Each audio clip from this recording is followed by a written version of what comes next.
ఉంటారో అది 100 కానీ 160 కానీ 50 కానీ 25 వార్డులో ఉన్న లేని వాళ్ళు ప్రతి ఒక్కరు సంపత్ రెడ్డికి ఎన్నికలు అయిపోయిన నాడు మీరు దరఖాస్తు పెట్టుకోవాల్సిన అవసరం ఉన్నది. ప్రతి ఒక్కరికి పిల్లలతో బాధ్యత సంపత్ రెడ్డి సంపద మొత్తం దగ్గర ఉండి ఆ బిల్డింగ్ పేదవాళ్ళకి ఇప్పుతామని నేను చేస్తున్నాం.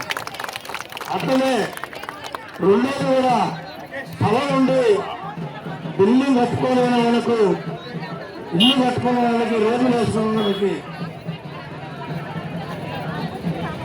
వేసుకున్న వాళ్ళకి స్థలం ఉన్న వాళ్ళు ప్రతి ఒక్కరు దరఖాస్తు చేసుకోవాల్సిన అవసరం ఉన్నది. ఎందుకంటే 5 లక్షల పోస్తా ఉన్నది. స్థలం లేని వాళ్ళకు 5 లక్షల బిల్డింగ్ డబ్బులు పుచ్చే బాధ్యత సంపత్ తీసుకుంటామని సంపత్ కాక ఇక్కడ ఉన్న చంద్ర మేమందరూ కలిసి మే వరకు ఇల్లు కానీ ఆ బిల్డింగ్ కానీ ఇల్లు వాళ్ళకి ఇప్పించే బాధ్యత మేము చేసుకుంటామని మొదలు చేస్తున్నాం. అట్లనే రోడ్లు కానీ డ్రైనేజ్ కానీ